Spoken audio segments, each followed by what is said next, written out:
ketika ada orang tua sakit, Allah menguji kalian, mau kau ambil ini surga atau tidak? Tapi sayang seribu sayang, banyak anak diuji orang tuanya stroke, diuji orang tuanya kena serangan gula. Aduh, anaknya 1 tahun mulai mengeluh. Kenapa? Istrinya yang tidak sabar. Maka Bu, hati-hati ki milih mantu. Kalau masih mahasiswa sanging kuku najina jaga, mana potong kuku pigi tongi salon, mau kok kira-kira nak kasih kencing kalau sakit kok. Carita campur waktu. Tenamo, mana matana nasare tongi soplens. Bulu matana tak lapis-lapis. Kira-kira mau kok nabukakan pempersmu kalau stroke mako. Nah, bilangi suaminya kasih masuk panti jompo itu orang tuamu. Itu gunanya orang hati-hati milih mantu. Karena ada orang baik anaknya, istrinya pandrasu-rasu. Banyak yang begitu. Bersaudara bagus kasihan. 4 bersaudara, sekandung seibu. Masya Allah baik rukun. Datang istrinya. Kan kau anak pertama. Selama hidupmu bapakmu banyak kau kasih. Selama hidupmu bapakmu semua kau yang ngurus. Sekarang meninggal mi, apa kek kau bisa ambil di situ? Mulai itu. Maka ibu hati-hati ki. Untuk apa dia cerdas?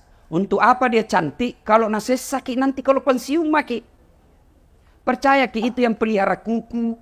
Mana giginya nak kawat. Nak kasih soples batana. Rambutnya nak kasih kriwil-kriwil. Oh, tena harapan. Mandre ongkoso.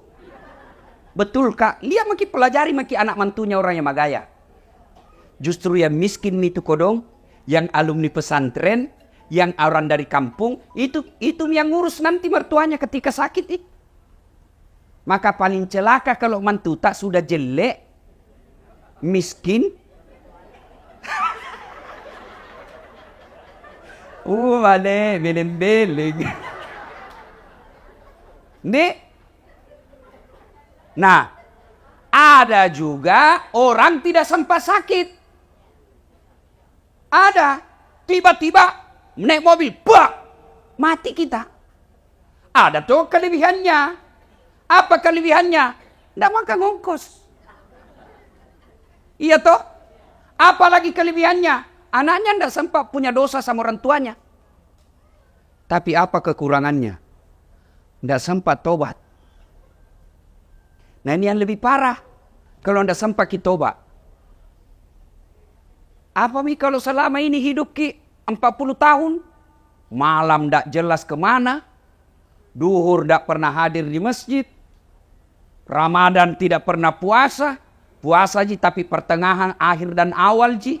Lebaran paling duluan dapat karena di masjid karena baju baru. Nah, tiba-tiba mati mendadak, serangan jantung, ditabrak mobil, tenggelam, naik sepeda. Untung saya ingat. Kata pas sepeda. Saya juga pas sepeda aja. Tapi jangan saiki itu bajuta yang sempi-sempi, itu melanggar syariat. Nah, kita tidak tahu, banyak kan kita dengar itu orang lagi sepeda na mati. Bayangkan kelihatan paha tak pak? Hah? Kelihatan? Tipis na celana baru. Oh mana? Mati kau begitu menghadap. Na belender kau malaikat. Yang tadinya malaikat masih sana lihat kau pakai begitu. Hai, cabut misalkan yang ini. Maka ibu bapak, saudara-saudara sekalian, masing-masing ada kelebihannya. Nah, yang pasti, yang kedua. Ya, yang kedua. Hidup ini, maka dia pun Allah Ta'ala. Wa mal hayatud dunya illa mata'ul hurur. Das'ad. Firdaus. Haji Amir. Ini dunia ji sementara ji saja. Acule-cule yami. Maringarak kombo. Ada tambangmu. Sebentar ji cika. Maka dunia ini hanya titipan. Apa titipan dunia itu macam-macam. Satu, titipan dunia ada disebut harta. Harta ini titipan. Ada pula titipan berupa ilmu. Ustadz. Ada pula titipan berupa anak. Ada pula titipan berupa umur. Titipan semua itu. Maka ketika Allah kasih kau titipan, satu, jangan kau sombong. Yang namanya titipan, bos, jangan kau sombong. Harta, titipan itu. Ini. Ada mobil di sini 3-4 kayaknya di dalam sini. Titipan ji. Titipan nih. Kalau mati ki, seperti almarhum. Nggak bawa hartanya. Nggak. Kaos kaki aja nggak boleh dipakai. Dasi aja nggak boleh dipakai. Titipan aja ini. Harta ini titipan. Maka yang namanya titipan, jangan kau sombong dengan hartamu. Maka ambil ilmunya, tukang parkir. Ini banyak semua tukang di sini, Pak Warkop. Nah bilang temanku, jangan mengaku anak Warkop Makassar kalau kau tidak tahu camidu. Apa itu camidu, Ustaz? Catami dulu. Ketua Pak Amir. Ayo. Coba lihat itu tukang parkir di Warkop. Masya Allah baik na hatina. Nggak ada sombongnya. Banyaknya mobil na jaga. Nggak pernah patente sombong. Kenapa? Begitu ambil orang mobilnya, maka lama kali jadi kasih 2006 nih. Kenapa? Karena dia yakin bukan mobilku. Maka sebaiknya itu harta tak seperti tukang parkir. Titipan jini. Jangan kau sombong. Kalau Allah marah dengan kekayaan yang kau sombongkan, Allah ambil hartamu. Sekejap ji. Maka dami pun Allah Ta'ala kun fayakun. Jadi habis. Apa contohnya? Tsunami. Lihat itu kalau tsunami hancur. Gempa, kebakaran. Maka harta jangan membuat kita sombong. Ibu-ibu, tahu ki Firaun? Tahu ki? Itu Firaun, Bu. Allah melaknat dia karena dia sombong. Gagah. Raja. Istananya banyak. Dilapisi dengan dinding-dinding emas. Tapi karena sombong, Allah laknat dia. Dan Allah tidak akan memasukkan dia dalam surga. Kalau kita ini Islam pernah 2 kalimat syahadat, yakin sampai mati, pasti masuk surga. Jangan makin khawatir, Bu. Ini semua kita pasti masuk surga. Yang penting sudah syahadat, yakin 2 kalimat syahadat itu pasti masuk surga. Cuma kalau dilanjutkan pertanyaan, kapan masuk surganya? Sudah pakai dicuci. Di mana dicuci, Bu? Neraka kedua ji tempat, tidak ada tengah-tengah. Jangan kau pikir ada bencong, tidak. Tuh, neraka surga. Kalau dia tidak masuk surga, di neraka. Kalau dia Islam, masuk ke surga. Tapi mampir dulu di neraka. Bagaimana keadaan di neraka dicucinya? Tergantung dosamu. Sama bajuku saya. Kalau bajuku yang kupakai si ceramah, rendam saja deterjen, bilas sedikit, bersih. Tapi itu bajuku yang kupakai dulu waktu ku SMA SMP kalau pika sawah, kotor, mamaku nak cuci istilahnya, nak cuci kalantang. Tahu ki kalantang, Ibu? Tahu bapak-bapak kalantang? Direndam dulu 1 malam air panas, besok baru disikat, dibanting-banting, diinjak-injak, dibanting lagi, disikat, baru dijemur 1 hari, malamnya diembunkan, besok baru dibersihkan lagi, baru bersih. Begitu, Bi. Kalau banyak dosa tak, kalau sedikit ji, tampilin jaki saja, tak, masuk kok. Sudah, Bi. Tapi kalau banyak dosa au patopan di kalantang. Di kalantang orang, Pak. Tergantung dosa. Tapi Fir'aun, itu Allah jelaskan Quran, haram dia masuk surga. Kenapa? Karena dia sombong. Lalu, dilaknat Allah, tidak ada orang suka. Itu Fir'aun tidak ada yang sukai. Mana buktinya? Sampai sekarang ini, tidak ada orang maros mau kasih nama anaknya Fir'aun. Itawa terkenal cikali. Ini kinja toa di Quran. Raja. Tapi tidak ada orang mau kasih nama Fir'aun anaknya. Kenapa? Karena Fir'aun dilaknat Allah karena kesombongannya. Maka kaya jangan membuat sombong. Yang kedua, apalagi? Harta. Yang kedua, ilmu. Jangan sombong. Adakah ilmuwan sombong? Ada. Mana gerangan? Ada, itu biasa. Tidak usah bahas ilmu kedokteran, ilmu agamamu. Adakah ustadz sombong? Ada. Yang mana ciri-ciri ustadz sombong? Yang tidak mau menerima perbedaan pendapat. Pendapat Naji saja nanggap benar. Kalau berbeda langsung Bina bilang bid'ah, masuk neraka. Kada tong itu begitu, Pak? Ada. Apa yang mau kita sombongkan dengan ilmu ini? Padahal Allah sudah jelaskan, wa ma utitu minal ilm illa qalila. Dek wale kopat disengah kecuali cek dek ni. Itu kata Allah. Apa yang kita mau sombongkan dengan ilmu? Ini dasar latif. Yang merasa hebat. Bukan karena saya cerdas. Bukan karena saya jago. Tapi karena ada penontonku. Saya bisa viral. Sampai penonton saya di YouTube sudah 148 juta. Bukan karena saya hebat. Tapi karena ada yang nonton.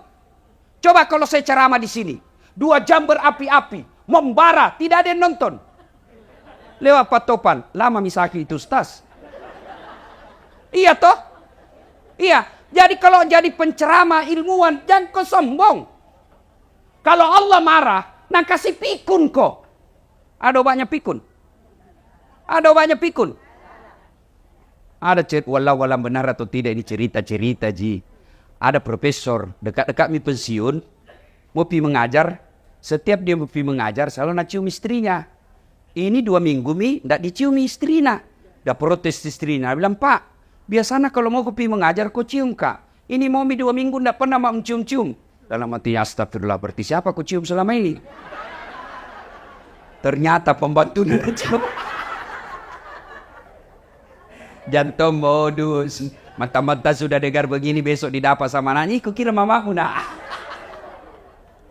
Apa yang kita bersombongkan dengan ilmu? Maka yang baik, mari saling menghormati perbedaan pendapat.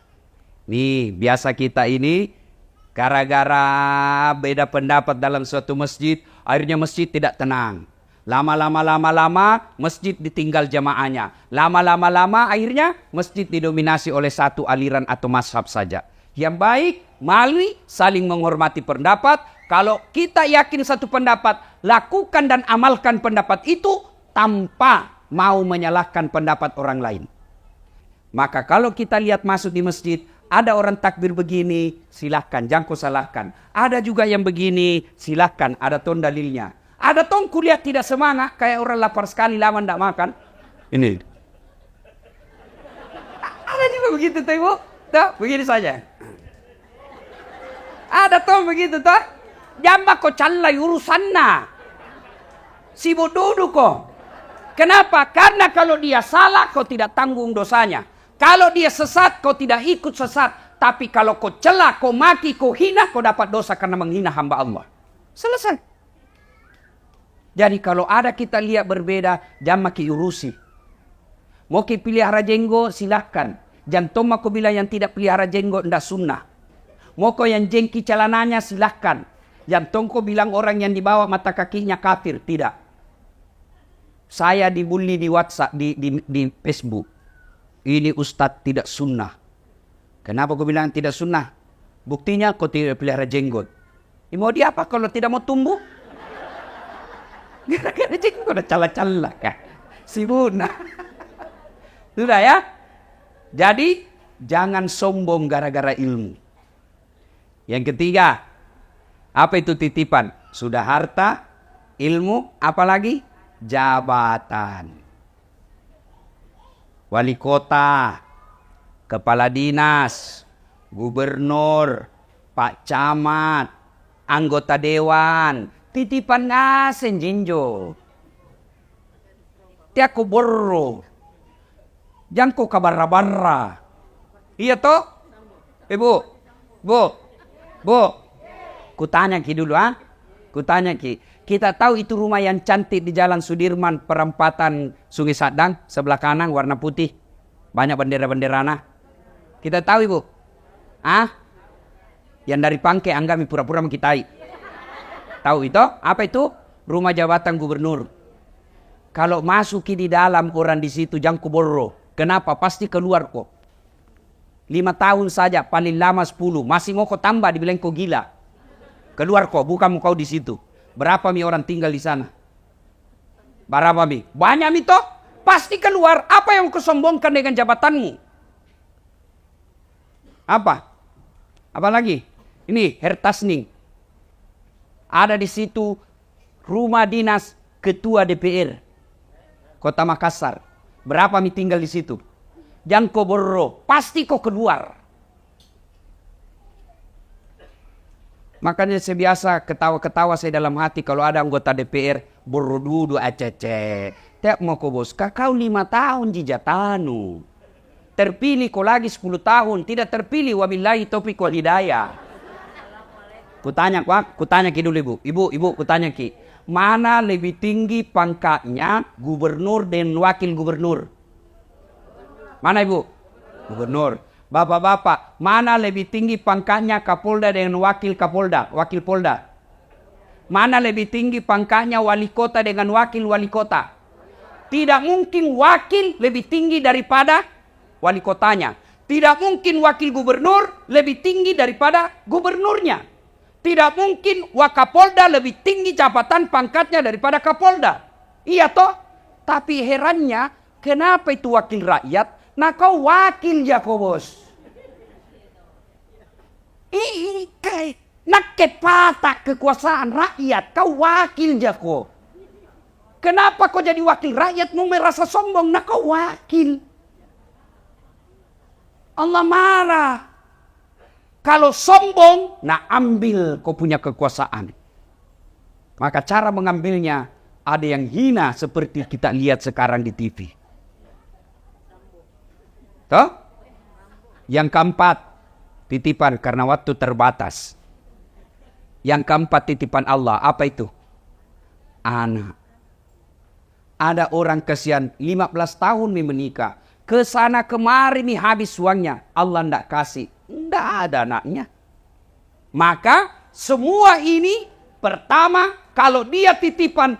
Tiako kabarra-barra. Jangan kau sombong. Jangan kau takabur. Jangan kau borro.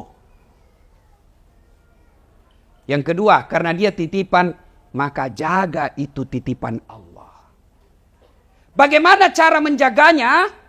Kalau dia harta, menjaganya bukan dengan deposito ke bank. Bukan dengan membeli emas.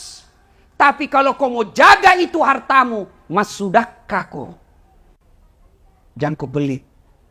Bersedekah. Itulah cara paling aman menjaga hartamu. Nih. Coba. Rumah begini. Mewah. Ada mobil. Kalau meninggal ki bu, siapa tempati? Kalau meninggal ki? Bah, istri kedua. Pasti nih bu. Kawin lagi. Jangan aku lagi pikir cemburu kalau dikubur. Nggak ada urusan cemburu orang dikubur. Iya toh? Nih, ibu-ibu nih. Yang banyak sama emasna. Kuning-kuningan. Kalau mati ibu siapa pakai? Siapa pakai? Istri kedua. Bago, wabillahi taufiq wal hidayah. Itu, mama Nece na dengar ceramahku ini tuh, na lihat tongi di YouTube. Na lihat istriku ibu. Dia bilang, Ustaz, jadi kalau mati ya nanti, mau tongku kawin. Ku bilang, sini kau dulu sayang. Duduk kau di sini baik-baik ya. Ngapa kau panggil saya, na istriku? Ku pelu-pelu baru ku bilang sayangku, dengar ki baik-baik ya. Jangan kamu mati maki, masih hidup ki saja. Nah saya selalu berpikir kawin lagi. Apalagi pun nak mati mako. Makanya ibu bersedekah ki. Mau kemana? Mau ki kemana? Pasti mati bu. Itu kata sudah pesan dari Allah. Dulu ndak ada keriputmu. Dulu kau masih muda. Dulu kau masih tua kobe. Mau kemana? Pasti mati ki bos. Maka ibu, bu, dengar kak dulu. Enak nih orang jadi orang kaya. Kenapa? Biar palsu dipakai, nah bilang ki juga orang asli. Lihat maki, itu enak aja orang kaya. Mana palsu dipakai, Nabi bilang, coba kalau istri nak tahu pakai. Mana nak beli di Tanah Abang, orang bilang tahu, tahu. Nabi bilang, nak mungkin, tidak masuk akal, orang kaya itu. Itu susah orang miskin. Biar asli lebih dipakai, Nabi bilang, kebekom ngale. Maka kita yang kaya, sedekah kok. Maka selesai takziah nanti, kita yang kaya, panggil anak tak, apalagi yang sudah 60 tahun ke atas. Panggil itu anakmu. Nah, ini ada emasku 500 gram. Jual mau 400 gram, bikin kau masjid di kampung. Yang 100-nya, mari saya pakai. Belikan kembali yang palsu. Sudah. Maka enak, kaya di dunia, kaya di akhirat. Menjaga amanah harta, bukan dengan investasi tanah. Bukan dengan beli rumah ini, bukan investasi dunia pasti tambah susah kau meninggalkannya. Maka caranya sedekah. Bu-ibu, pernah ada orang kita lihat bangkrut gara-gara sedekah? Pernah? Pernah? Yang bangkrut gara-gara narkoba, yang bangkrut gara-gara judi, yang bangkrut gara-gara pemabuk, yang bangkrut gara-gara selingkuh. Beda poligami selingkuh, ah? Iya sami. Kalau selingkuh coko-coko, ndak halal. Poligami halal. Apa kau tahu, Pak? Berani kok. Nabila temanku, Ustaz. Orang lain istrinya semua singa. Alhamdulillah saya istriku di rumah, Ustaz. Bukan macan, Bu. Kelinci. Nabila, saya istriku kelinci, Ustaz. Tapi saya menjadi kangkung.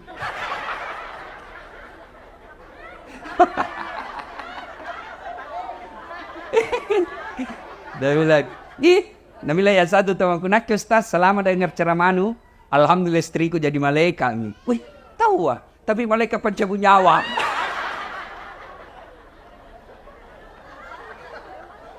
Ada kayak cerita sama saya, Ustaz, poligami itu kan sunnah. Betul, poligami itu sunnah, jadi jangan celah. Kalau ibu bapak tidak setuju, boleh, tapi jangan kau celah orang yang berpoligami. Tapi dengan catatan, poligami bagi orang yang mampu. Ibarat pesawat itu pesawat, Pak, ada kan namanya pintu darurat. Tidak boleh dibuka setiap saat. Puna dibuka tidak darurat, najak kalau ke polisi.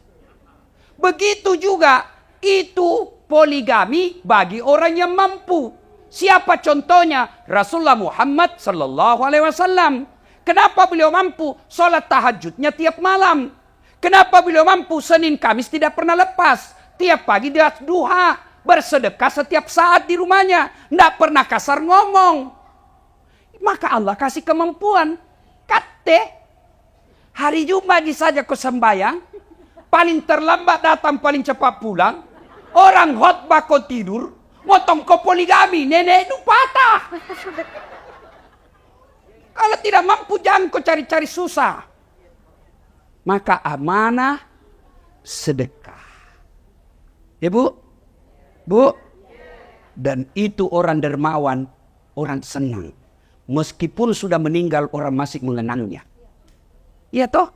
Tapi kalau sekeki, jangankan meninggal, masih hidup kisah saja dan doakan ke orang. Coba kalau orang dermawan, pikir siara kubur, antar kubur orang meninggal, dilewati kuburna, tahu wah. Baik sekali ini orang teman tetangga atau hidup, suka kina traktir, doakan tahu wah. Sudah 5 tahun meninggal, masih didoakan. Tapi kalau orang seke, jangankan mati Pak, masih hidup saja, lewat di kompleks mobilnya, tabrakan lalu. Kukira tuh mau nak kasih naik, ternyata nak kelas sonja. Maka bersedekahlah. Cara memelihara harta yang Allah berikan, sedekah. Yang kedua, anak. Bagaimana cara memeliharanya? Jadikan anakmu soleh dan soleha. Apa Allah melarang anak kita jadi kontraktor? Tidak. Apa Allah melarang anak kita jadi dokter? Bagus. Apa Allah melarang anak kita jadi anggota DPR? Tidak. Tapi Allah minta jadikan anakmu pejabat yang memperhatikan agama. Bu, Ibu. Bu. Kira-kira kalau masuk lagi di kubur sawa doangan ki. Suami. Ih, nalemi orang lain. Siapa doakan kira-kira? Ini kenyataan, Ibu. Ada temanku dulu haji, meninggal istrinya. Waktu meninggal istrinya, dia bengkak matanya, Pak. Baru sangku lihat laki-laki, bengkak matanya menang. Biasanya kan sedikit aja baru nak terima tamunya orang. Itu pun stres tapi merokok, Ji. Ini tahu bengkak matanya menangis. Dia bilang, Ustaz, saya bisa sampai seperti ini karena hebatnya ini istriku. Rasanya tidak bisa melanjutkan hidupku. Separuh jiwaku ikut bersama istriku. Dalam hatiku pengaruh lagu. Sekali nih, Ibu, belum setengah tahun. Pihak jogging di Karebosi. Tuh jogging nggak? Ada ketemu. Ada di sampingnya cewek muda putih panjang rambutnya. Nggak pakai jilbab. Ku senggol itu teman ngajiku. Ini gaya roh. Siapa nak bilang? Yang baru Ustaz.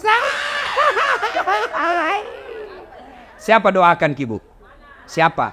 Maka kalau mau ki lihat sekarang masa depan tak dikubur, lihat tak nak tak sekarang. Kalau malam Jumat mengaji baca Yasin di kamarnya, alhamdulillah. Subuh dia pergi ke masjid jamaah, tanda maki bu, jamaah kita masuk al kubur tak ada doakan ki. Tapi kita tengok kamarnya main game. Tengok ki lagi main game lang. Datang bapaknya, nalapisi HP-nya dengan buku. Dikirim membaca padahal HP-nya di dalam. Hati-hati. Serius kah ini, Pak? Serius kah? Saya kalau meninggal, saya tidak harap didoakan sama istriku. Bisa jadi jodohnya terbuka lagi setelah saya meninggal. Apa, Mi? Jangankan bapak meninggal, nak kena aku saja stroke. Tidak bisa bicara, tidak bisa goyang. Nah bawa mi istrimu mantan pacarna waktu nak kuliah. Begini bapak.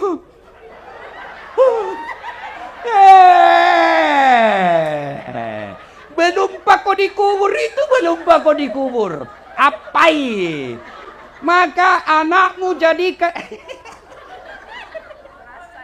apa nurasa ini? Itu mi bayangkan mi. Nak kena kau stroke, tidak bisa kau bicara. Lu kencingin dirimu, ndak bisa kau goyang, baru istrimu nak bawa mantan pacarnya yang duda. Begini bakal ceria. Dia bilang bunuh. Makanya Bapak Ibu sekalian, doakan anakmu. Bagaimana cara jadi anak yang soleh dan soleha? Baca ki Quran kodong. Baca ki Quran. Ada itu dalam surah Luqman. Jelas itu dibahas oleh Allah mulai dari surah Luqman ayat 14. Ya bunayya, wahai anakku, jangan kau serikatkan Allah. Jak mupat dua puangnya. Beneta lagi dia namanya lipat dua. Apalagi pungalau ta'ala. Ajarkan anakmu dari kecil. Kul huwallahu ahad. Dia tidak tahu tafsir Ustaz. Kasih lagu karena anak-anak senang lagu. Katakan Tuhan itu satu. Merama. Iya toh. Yang mau ku kasih aji lagu-lagu patolo-tolo. Po ami belaulan kupu-kupu. Siap makan nasi. Kalau malam minum susu. Malah kupu-kupu makan nasi dong.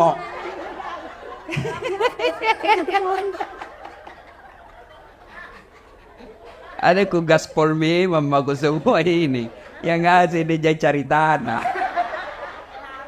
Nih, bangga anak tahu kalau nak bilang anak tahu luar negeri sekolah, pintar bahasa Inggris. Apa beda kalau pintar bahasa Inggris? Apa nu apa? Memang nak kalau berdoa bahasa Inggris sih. Oh my God. Please help me my mother. Cari campur ratu. Iya toh? Salah anak tak pintar bahasa Inggris, bagus. Salah anak tak luar negeri, bagus. Tapi kasihan ki kalau dia tidak tahu agama.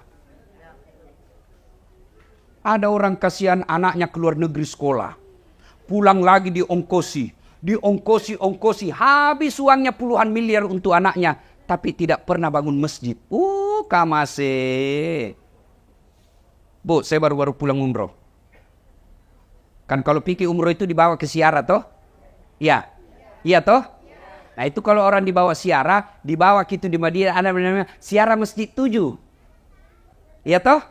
Nah, Kenapa disebut masjid 7? Karena ada 7 orang di situ bikin masjid. Ada namanya masjidnya Umar, masjidnya Abu Bakar, masjid Aisyah, masjid Utsman. Ada semua di situ.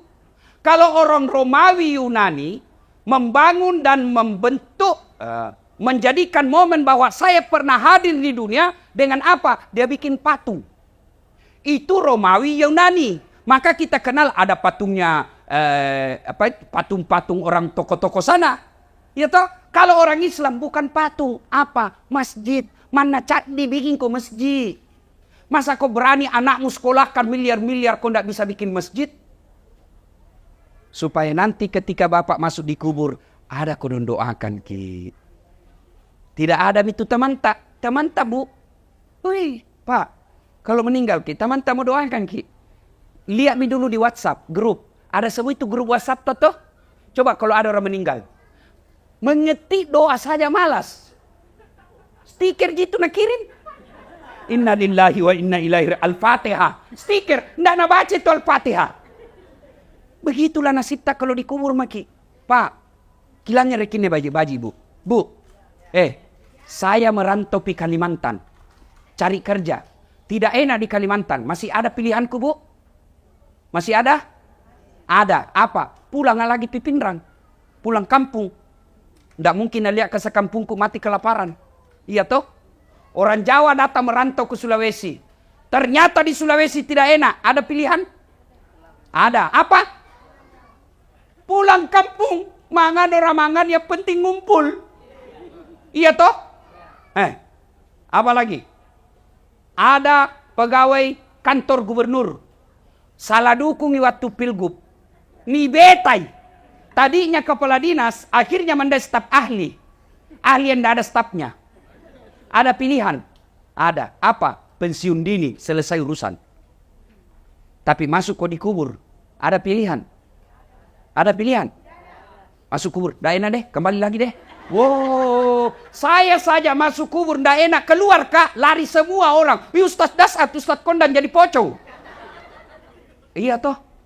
Maka begitu masuk kubur, yang bisa menolong bapak ibu, anak yang soleh dan soleha. Bagaimana carakan anak tak jadi soleh dan soleha? Itu sudah jelas dalam agama. Satu kata Nabi, kasih nama anakmu nama-nama baik. Nama-nama ada doa. Bukan nama-nama pemain bola. Nah kasih nama anak Lionel Messi. Ngapa na Lionel Messi? Nah bilang supaya jago main bola. Apa mau jago main bola? Sekarang saja di sini tidak ada stadion. Main bola tidak ada stadion. Satu, kasih nama yang baik. Dua, jangan kau kasih makan uang haram anakmu. Bodoh kita rakyat Indonesia kalau tidak mengambil pelajaran dari yang viral sekarang. Kalau darah dagingnya anak istrimu suka makan uang haram, pasti tidak beres pikirannya. Kalau anakmu selalu kau kasih makan uang haram, pasti tidak beres akal pikirannya. Itu Nabi sudah jelaskan. Mata bawa nojek ko Nabi podako.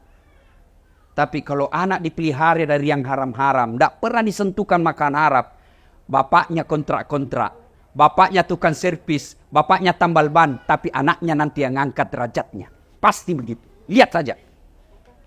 Itu guru-guru ngaji. Yang anaknya. Dulu di kampung dihina guru-guru ngaji. Karena dia pelihara anaknya baik-baik. Masya Allah anaknya yang angkat harkat dan martabatnya. Maka bapak ibu. Bapak yang sudah terlanjur menghalalkan segala cari nafkah. Jangan putus asa. Segera bertobat. Kasih kembali itu barangnya orang yang kau ambil. Maka istri yang baik. Kalau datang suami tak bawa. Maka pertanyaan pertama. Pak, halal ini. Biasanya 5 juta ji pak. Kenapa ini 5 juta 500? Dari mana 500-nya? Halal ji. Kalau nak bilang halal bawa. Kalau nak bilang tidak jelas. Kita mau makan nih. Jangan kasih makan anakku. Saya tidak mau. Bisa ki bu? Bisa? Kalau 500 ribu bisa. 50 juta? Gue bukan sini gini.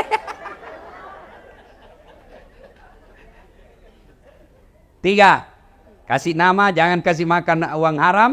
Yang ketiga, cara mendidiknya anak kita adalah berikan keteladanan. Jangan berharap banyak anak tak sholat kalau orang tuanya tidak sholat. Kita selalu bilang sembahyang kau nak. Nah kita tidak pernah lihat sholat, tidak mungkin. Nah, ibu bapak saudara-saudara sekalian. Berikutnya, yang pembahasan keempat. Anggaplah banyak misalata ini. Toh, anak tak gagal dididik, harta tak tidak jelas, selama ini kita tantang patente sombong, wala ta'iasu min rauhillah, kata Allah. Jangan peturun dulu. Jangan kau putus asa. Selama ajalmu belum dicabut, selama napasmu masih ada dalam tubuhmu, maka saya akan terima ampun dari. Saya akan terima tobatmu. Dengan catatan bertobat kok. Cuma bagaimana cara bertobat? Ini yang kita tidak tahu. Pertama cara bertobat, memperbanyak kalimat istighfar. Astaghfirullahaladzim wa atubu ilaihi la ilaha illa anta subhanaka inni kuntu minadz zalimin. Malam pelade Ustaz, punco kisi. Astaghfirullahaladzim wa atubu ilaihi. Astaghfirullahaladzim wa atubu ilaihi. Masih panjang Ustaz, yang paling pendekmu. Astagfirullah, astagfirullah, astagfirullah. Masih panjang Ustaz, pendek sekali ya. Astaga. Tidak boleh memanja. Paling pendek. Tidak ada artinya itu astaga, tidak ada artinya. Astagfirullah. Itu mau. Tidak aku tahu bahasa Arabnya, bahasa Indonesianya. Puang. Ya Allah maafkan saya, ampuni saya Allah, ampuni saya Allah. Satu. Yang kedua, tobat bilisannya dengan melazimkan selesai sholat 5 waktu membaca zikir subhanallah 33 kali, alhamdulillah 33 kali, Allahu Akbar 33 kali. Itu sebabnya Nabi menganjurkan selesai kau sholat, baca kau itu 33 kali. Subhanallah, alhamdulillah, Allahu Akbar. Kenapa? Hadis menjelaskan orang yang baca dengan sepenuh hati, maka Allah gugurkan dosa-dosanya. Dengan catatan pada cengi bacana, perbaiki bacaannya. Jangan terlalu cepat. Tidak tahu apa dia bilang. Kayak makan pisang goreng panas. Jumlah. Ya sesehera enggak. Sama-sama subhanallah dibaca. Sama-sama 33. Sama-sama mulainya. Saya baru 11 dia sampai mi. Karena saya jumlah. Apa itu jumlah? Nasa ngogi koma pigau. Dece ko pigau isi dece na. Takala ning pigau. Takala mu baca pada cengi bacana. Subhanallah. Dullah. Ada dullah di samping apa dipanggil kakak siapa panggil kau itu ku dengar tadi dullah. Yang ketiga istighfar tadi, yang kedua memperbanyak yang tadi, yang ketiga adalah melazimkan sholat sunnah taubat. Bagaimana cara sholat sunnah taubat? Sama sholat sunnah yang lain, cuma beda niat, beda tempat. Kalau tahajud, niatnya tahajud. Kalau duha, niatnya duha. Kalau sholat taubat, Nabi melaksanakannya selesai sholat maghrib nunggu isya. Berapa rakaat? 2 rakaat baik, 4 rakaat bagus, 6 rakaat lebih utama. Artinya, boleh tonji 2. Kalau sempat, 2 aja. Tapi kalau lebih mulia dan lebih bagus, 6 rakaat. 2 rakaat salam, 2 rakaat salam, 2 rakaat salam. Apa gerakan dan bacaannya? Sama sholat sunnah yang lain, cuma beda niat. Boleh diucapkan? Boleh. Boleh tidak diucapkan? Boleh. Tidak mesti diucapkan itu usalli. Ada orang tidak jadi sholat gara-gara tidak hafal. Niat itu bukan menghafal. Begitu ibu bangkit dari tempat duduk, maghrib, dalam hati tak, moga sholat maghrib. Selesai sholat maghrib, moga juga sholat taubat. Itu niat. Tidak harus diucapkan. Kalau mau ucapkan boleh. Usalli sunnatal taubat. Raka'ataini lillahi ta'ala. Allahu Akbar. Wakatai masampajat taubat 2 rakaat. Sunnah iriseseku. Nasabab pungallahu ta'ala. Allahu Akbar. Saya niat salat taubat 2 rakaat. Sunnah hukumnya bagi saya lillahi ta'ala. Allahu Akbar. Tidak hafal itu berdiri maki saja. Ambil cara gampang. Tuhan, saya sunnah taubat karena Allahu Akbar. Boleh. Boleh begitu. Sudah ulang lagi Tuhan. Masih seperti yang tadi. Allahu Akbar. Tapi jangan begitu terus. Tapi sah, boleh. Boleh Bu. Daripada Ibu katakan. Sali.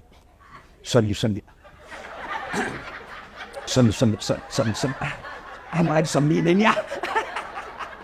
Iya toh? Kita bukan ke orang Arab. Ya, maka niat tidak harus diucapkan. Boleh dalam hati. Makanya coba lihat kalau pergi tanah suci, lihat orang Arab Bu. Kalau masuk masjid, jalan itu begini toh. Jalan ini. Allahu Akbar. Langsung gitu, berdiri tegak, Allahu Akbar. Kalau kita kan selalu dulu. Loading. Di bacaannya sama. Ibu mau baca doa iftitah bagus, tidak baca tetap boleh. Baca Al-Fatihah, baca surat pendek, ruku, i'tidal, sujud, duduk di antara dua sujud, sujud lagi, naik lagi, dan seterusnya. Assalamualaikum warahmatullahi wabarakatuh. Di mana tobatnya? Sujud terakhir.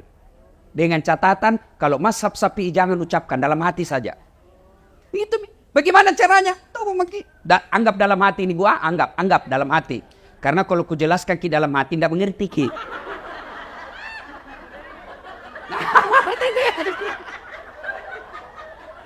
Jadi bagaimana caranya? Anggap ini dalam hati, anggap. Ya Allah, saya hilap tadi di kantor. Ku pegang tangannya sekretarisku. Nah pegang nggak juga Tuhan. Akhirnya aku pegang-pegang mahi. Ya Allah ampuni saya. Lalu yang paling penting, ini yang paling penting. Rabbana la tusik qulubana ba'da is hadaitana wa hab lana min ladunka rahmah. Terjemahannya, ya Allah, jangan kau palingkan hati hamba, jangan kau sesatkan hati hamba, jangan kau gelapkan hati hamba setelah engkau berikan hidayah dan petunjuk, setelah engkau berikan terang hatiku. Puang, ajak kesik 4 pakalupa sikap pemang. Tuh, selesai. Tidak harus diucapkan. Kalau mau ucapkan, nanti setelah begini. Bagaimana kalau selesai sholat Ustaz? Menghadap kiblat. Sikir dulu. Salawat sebanyak-banyaknya. Lalu istighfar. Mengangkat kedua belah tangan. Doakan dulu orang tua tak. Baru didoakan. Boleh tidak ada bahasa. Boleh dalam hati saja.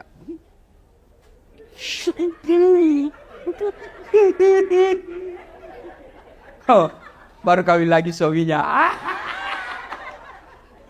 Berdoa. Tidak harus diucapkan. Nah, namanya salat sunnah taubat. Yang berikutnya cara bertobat. Setelah memperbanyak lisan tadi. Yang kedua dengan salat sunnah taubat. Yang ketiga adalah mengganti kesalahan dengan kebaikan-kebaikan. Kalau selama ini tidak pakai jilbab. Dia bertobat. Maka wajib sudah dipakai jilbab. Tidak bisa lagi katakan. Yang penting kan hatimu. Tidak boleh. Kalau selama ini masih suka judi, bertobat, buang semua hasil judimu, maka kau lakukan yang kebaikan, ganti dengan amal-amal soleh.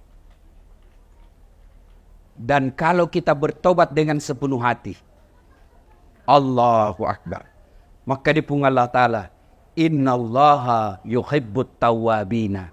Saya cinta kau hambaku yang bertobat. Sudah berdosa, lalu datang membawa dosa kepada Allah, lalu dia bertobat, maka dia pun Allah Ta'ala, mega dosamu, dan pengekku lebih mega pak. Maloppo dosamu, lebih maloppo pak adom pengekku. Berarti yang jadi masalah, bukan dosa, yang jadi masalah, mau ndak kita bertobat. Tujuan salah satu di antara kehadiran kita ini, selain sebagai rasa simpati kita, rasa duka kita terhadap teman, keluarga, karib kerabat kita atas wafatnya almarhum, juga karena kita ingin lebih memperbaiki diri. Caranya paling praktis. Kembali ini, maka ada kesalahan-kesalahan yang kita lakukan, segera bertobat. Jangan lagi menunggu nanti tua, karena ajal tidak pernah menunggu kita tua. Jangan lagi berpikir, saya tobat dulu. Tidak, segeralah. Karena taubat tidak harus tua, tidak harus muda, tidak harus segera, tidak harus banyak dosa, tapi taubat adalah urusan setiap manusia yang ada nyawanya. Setiap ada nyawa, pasti ada dosa. Dan pada saat dosa, bukan dosa masalah kita, tapi mau tidak kita bertobat. Ibu, bapak, saudara-saudara sekalian, inilah tausiah kita pada taklim kita kali ini. Mudah-mudahan ada manfaat. Terima kasih atas segala perhatian. Mohon maaf atas segala kekurangan. Usikum wa nafsi bitaqwallah. Assalamualaikum warahmatullahi wabarakatuh.